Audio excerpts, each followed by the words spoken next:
quelques connexions arrivent avec la force d'un ouragan. Elles touchent l'âme, suscitent des émotions profondes et nous font croire que nous avons trouvé quelque chose d'éternel.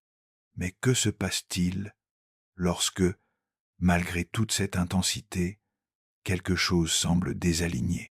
Au fil du temps, et malgré tous les efforts, la relation commence à révéler des fissures invisibles, de petits signes que le cœur perçoit, mais que l'esprit refuse d'admettre. Certains liens ne sont pas faits pour durer, et l'univers, silencieusement, se charge de nous le montrer. Les signes sont toujours là, subtils, symboliques, parfois douloureux. Comprendre ce langage est un acte de conscience et de courage. Aujourd'hui, nous allons plonger dans la façon dont la psychologie analytique de Carl Jung peut nous aider à identifier ces signes de l'inconscient collectif qui révèlent qu'une relation n'est pas en phase avec notre parcours d'individuation. Commenté ci-dessous. Je suis prêt à voir les signes avec clarté.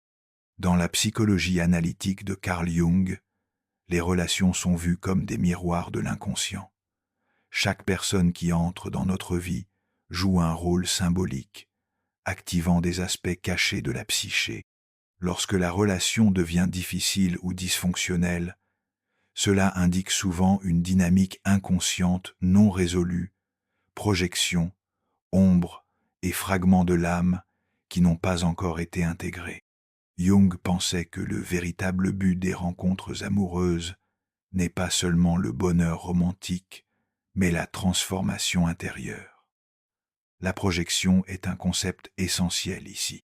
Nous projetons sur nos partenaires non seulement nos désirs et idéaux, mais aussi nos traumatismes et peurs non reconnus. Lorsque l'autre commence à contrecarrer ces projections, des conflits surgissent, révélant ce qui n'a pas encore été guéri en nous. L'ombre, cette partie réprimée de la personnalité, se manifeste avec force dans les relations mal alignées, faisant ressurgir des schémas inconscients répétitifs. De plus, le processus d'individuation, qui est le chemin vers ce que nous sommes réellement, exige souvent de rompre des liens qui nous maintiennent prisonniers de la répétition et de la peur de la solitude.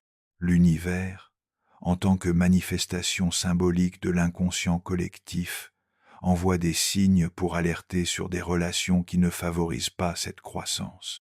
Obstacles constants, sentiment d'épuisement émotionnel, synchronicité qui invite à la réflexion. L'intégration de l'animus et de l'anima, les aspects masculins et féminins en chacun de nous, jouent également un rôle fondamental. Lorsque nous projetons ces figures intérieures sur une autre personne, sans d'abord les reconnaître en nous-mêmes, la relation devient instable, car elle repose sur une illusion.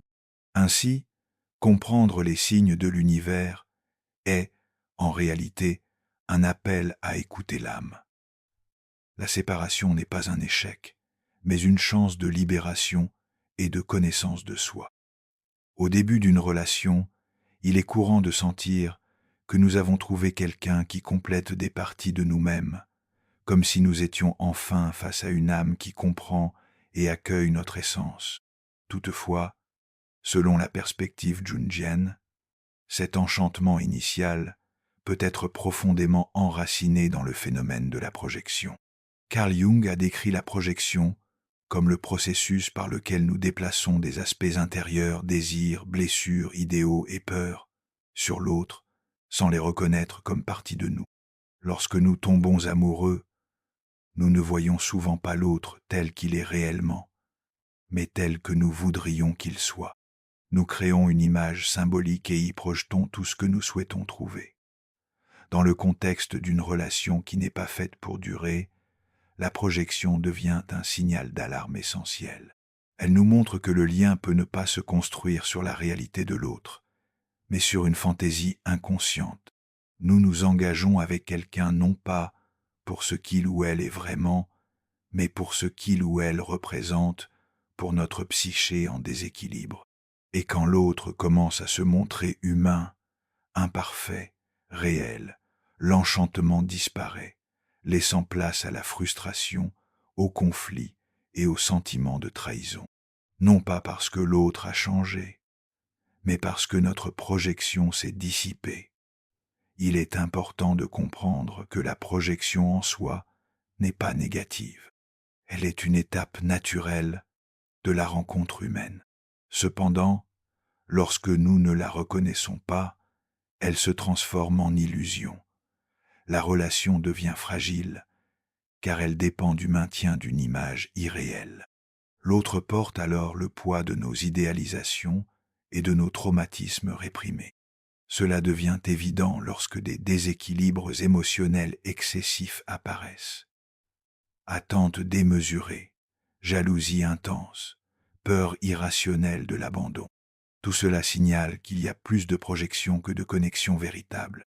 Dans ce type de dynamique, il est courant que l'un ou l'autre des partenaires ait le sentiment de se perdre dans la relation. Cela se produit parce que, au lieu de se relier à l'autre tel qu'il est, la personne essaie de maintenir en vie l'illusion qu'elle a projetée.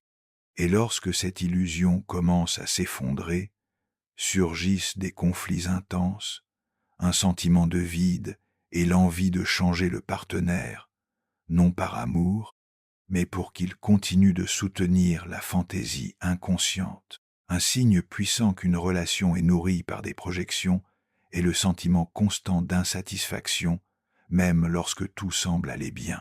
Il y a une voix intérieure qui chuchote que quelque chose ne va pas sans qu'un motif apparent ne l'explique.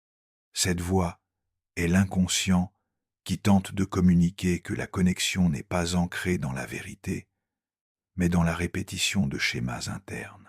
Jung affirmait que ce qui n'est pas intégré en nous sera projeté sur l'autre comme destin. Autrement dit, si nous ne reconnaissons pas nos blessures et nos besoins intérieurs, ils se manifesteront dans nos relations comme des drames inévitables. Rompre avec la projection demande courage et maturité émotionnelle. Il est nécessaire de se tourner vers l'intérieur, de reconnaître ce que nous cherchons à trouver chez l'autre, et de comprendre que ces qualités ou manques nous appartiennent. Quand nous faisons cela, nous faisons un pas décisif sur le chemin de l'individuation, la quête pour devenir entier, pour intégrer tous les aspects de l'être. Et bien souvent, ce chemin nous montre que la relation en question n'est pas durable, car elle a été construite sur des bases illusoires. Aussi douloureux que cela soit, la fin d'une relation basée sur des projections est, en réalité, un portail de transformation. Elle nous invite à cesser de chercher à l'extérieur ce que nous devons trouver à l'intérieur. Et c'est là le premier signe que l'univers nous envoie quand nous ne sommes pas destinés à rester avec quelqu'un. La révélation que l'autre n'était qu'un miroir et non un véritable pont vers la communion. Dans la psychologie jungienne, l'ombre représente tous les aspects de nous-mêmes que nous réprimons, nions ou n'arrivons pas à accepter. Elle est formée de tout ce que nous jugeons inacceptable, très agressif, manque, jalousie, orgueil, peur, et que nous enfouissons donc dans l'inconscient. Cependant, cette partie ne disparaît pas. Au contraire, elle se manifeste de manière indirecte, notamment dans les relations intimes, où la proximité émotionnelle active avec force ce qui a été caché. Dans les liens amoureux, l'ombre apparaît souvent sous forme de sabotage inconscient. Lorsque nous pourrions nous ouvrir, nous nous refermons. Lorsque nous devrions exprimer de l'affection, nous attaquons. Quand il y a un espace pour construire, nous choisissons de détruire. Cela ne se produit ni par méchanceté ni par faiblesse, mais parce que l'ombre agit de façon autonome, souvent sans que nous ayons conscience de nos actes. Elle est, selon Jung, une partie vivante de la personnalité qui agit dans l'ombre. Quand une relation n'est pas destinée à s'épanouir, l'ombre devient l'un des signes les plus évidents. Elle prend peu à peu le contrôle de la relation, se manifestant par une jalousie excessive, une méfiance injustifiée, des ressentiments accumulés et des comportements contradictoires par rapport aux sentiments réels. L'amour existe, mais ne parvient pas à se maintenir. La peur de l'abandon, le désir de contrôle ou le besoin de supériorité s'infiltrent dans les dialogues et les attitudes. Tout ce que nous n'arrivons pas à affronter en nous s'invite dans la dynamique du couple, générant des conflits qui semblent insolubles. L'ombre apparaît également dans la répétition des schémas. Nous reproduisons des partenaires aux caractéristiques similaires, nous répétons les disputes, les ruptures, les cycles. Parfois, nous croyons que le problème réside toujours chez l'autre, alors que la vérité est que nous sommes prisonniers d'un schéma qui reflète la part non intégrée de notre psyché. Jung disait que, tant que nous ne rendons pas l'inconscient conscient, il dirigera notre vie, et nous appellerons cela le destin. Et en effet, beaucoup qualifient de malchance en amour ce qui est, en réalité, la manifestation continue de leur propre ombre. Un autre aspect important est la façon dont l'ombre nous fait résister à la croissance. Dans une relation qui exige une maturité émotionnelle, l'ombre peut provoquer des sabotages silencieux. Par peur de perdre le contrôle, nous nous retirons. Par insécurité, nous accusons. Par orgueil, nous refusons de demander pardon. Ce sont ces petites attitudes qui, petit à petit, érodent l'intimité et empêchent la relation de se développer. Lorsque cela se répète, même avec des partenaires différents, c'est un indicateur fort qu'il y a des aspects intérieurs non résolus qui empêchent l'épanouissement d'une connexion véritable. Dans certains cas, l'ombre se manifeste à travers l'attirance pour des personnes émotionnellement indisponibles, instables ou abusives. Cela peut sembler paradoxal, mais trouve ses racines profondément enfouies. L'inconscient cherche la confrontation avec l'ombre pour permettre l'intégration. Ainsi, nous sommes attirés par des personnes qui, d'une manière ou d'une autre, activent nos blessures les plus anciennes. La relation devient un champ de bataille psychique où l'objectif véritable est la prise de conscience, même si le prix à payer est la douleur. C'est pourquoi, lorsque l'ombre domine la relation et que les conflits se répètent, deviennent intenses et sans résolution, l'univers peut indiquer que ce lien ne sert pas l'individuation. Au lieu de favoriser la croissance, il perpétue le déséquilibre. Bien souvent, la relation devient un miroir embué dans lequel chacun projette sur l'autre ses propres démons, sans laisser de place à la lumière de la conscience. C'est l'un des signes les plus clairs qu'un lien n'est pas aligné avec l'âme. Il emprisonne, il ne libère pas. Cependant, il ne s'agit pas de rejeter l'ombre, mais de la reconnaître. Prendre conscience de l'ombre est le premier pas pour briser le cycle. Et en faisant cela, nous comprenons souvent que la relation n'a pas été vaine, mais qu'elle a constitué une étape nécessaire dans notre processus de connaissance de soi. Elle a fait remonter à la surface ce qui devait être vu, même si elle ne pouvait pas être maintenue à long terme. L'univers, avec son langage symbolique, nous montre à travers l'ombre que le véritable amour commence en nous. Et lorsqu'une relation empêche cette connexion interne, elle cesse d'être un chemin et devient un obstacle. À cet instant, l'éloignement peut ne pas être une fin, mais un réalignement avec notre propre essence. Carl Jung a introduit le concept de synchronicité comme une coïncidence significative, des événements qui n'ont pas de relation causale apparente, mais qui sont liés par un sens symbolique profond. Dans le contexte des relations, les synchronicités deviennent les messages de l'inconscient collectif, révélant des vérités cachées sur les liens que nous cultivons. Lorsque nous sommes dans une relation qui n'est pas alignée avec notre processus d'individuation, l'univers, ou en termes jungiens, la psyché, commence à émettre des signes symboliques qui pointent vers cette déconnexion. Ces signes apparaissent de manière inattendue. Rêves récurrents de séparation, portes qui se ferment littéralement, rencontres fortuites avec des personnes qui suscitent des réflexions incisives, échecs de communication qui surviennent toujours aux moments les plus cruciaux. Tout cela n'est pas dû au hasard, mais relève du langage symbolique. La vie commence à nous parler à travers des événements qui, bien que paraissant triviaux, portent des messages importants sur ce qui doit être revu, affronté ou terminé. Les obstacles récurrents dans la relation fonctionnent également comme des synchronicités négatives, manifestations de l'inconscient qui signalent le désalignement.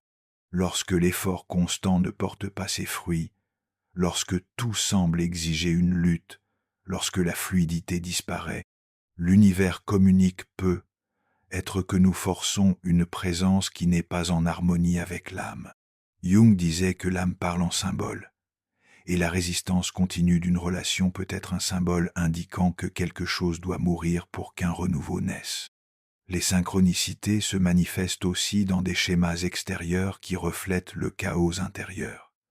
Il est courant que, dans une relation mal alignée, le monde extérieur traduise ce conflit.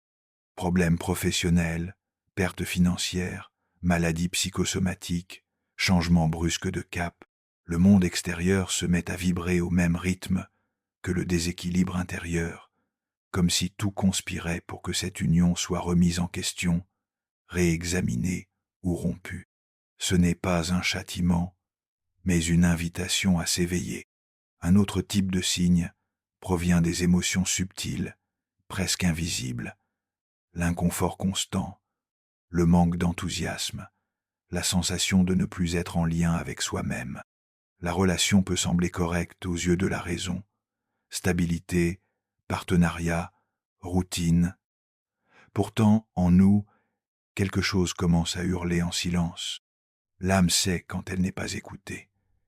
Et l'univers s'emploie à amplifier cette perception à travers des signes extérieurs.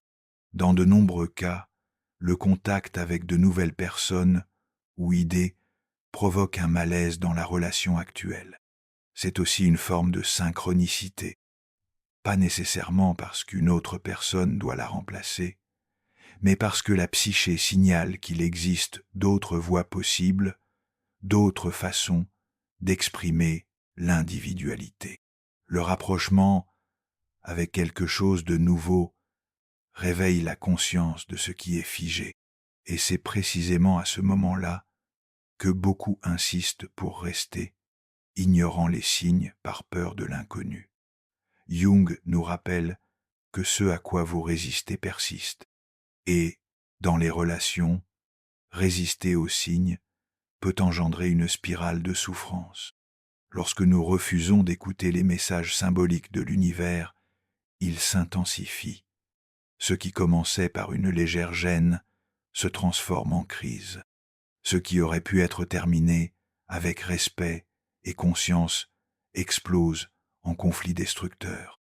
L'âme réclame la liberté, et l'univers ne laisse pas ce cri sans réponse. Les signes symboliques ne sont pas des prédictions rationnelles, mais des messages existentiels. Il n'existe pas de recette pour les interpréter, mais il faut un travail d'écoute intérieure, un rêve, une phrase entendue par hasard, une musique qui résonne au bon moment. Tout peut devenir symbole lorsqu'il y a présence et ouverture. Et lorsque ces messages pointent à plusieurs reprises vers l'épuisement d'une relation, les ignorer revient à refuser l'appel à la transformation qui nous est lancée. Reconnaître ces signes ne signifie pas abandonner la relation sur un coup de tête, mais se poser honnêtement la question: ce lien me relie-t-il à qui je suis ou m'en éloigne-t-il? La réponse, aussi difficile soit-elle, apporte de la clarté, et la clarté est le début de la liberté. La vie communique toujours, l'univers répond toujours. La question est: sommes-nous en train d'écouter? Lorsque la relation cesse d'être un chemin et devient un obstacle, les signes commencent à se multiplier comme une ultime invitation à se reconnecter à sa propre âme. Dans la psychologie analytique de Carl Jung, l'individuation est le processus de devenir véritablement qui l'on est. Une quête profonde vers l'intégration des opposés internes, la reconnaissance de la totalité de l'être et la libération des masques de l'ego. Dans cette perspective, la fin d'une relation n'est pas perçue comme un échec, mais comme une étape essentielle du chemin de la découverte de soi. Bien souvent, c'est justement dans la rupture que la véritable rencontre avec soi-même se produit. Lorsqu'une relation n'est plus en harmonie avec l'âme, l'univers se charge d'amener le détachement nécessaire, aussi douloureux soit-il. Le détachement, contrairement à ce que beaucoup pensent, n'est pas de l'indifférence. C'est un acte d'amour conscient. C'est reconnaître que, même si cette relation a eu du sens, la maintenir est devenu un frein à l'évolution de chacun. L'âme sait, quand un cycle est terminé, et chercher à garder quelque chose qui a déjà joué son rôle, c'est nier la vie elle-même. Jung nous rappelle que l'ego désire la stabilité, mais que l'âme cherche la croissance. Et quand ces deux mouvements entrent en conflit, la souffrance apparaît comme le signe qu'il est temps de transmuter quelque chose. La fin d'une relation est souvent un point de bascule. Elle nous oblige à affronter la solitude, l'absence et le silence. Mais elle nous invite aussi à réinvestir des espaces intérieurs jusqu'alors négligés. Il y a des aspects de nous-mêmes qui ne peuvent émerger que lorsque l'autre s'éloigne. Des vocations oubliées, des passions endormies, des parties de l'identité éclipsées par la fusion relationnelle. Dans ce sens, le détachement n'est pas une perte, mais une ouverture. Il crée le vide fertile dans lequel l'individuation peut enfin s'épanouir.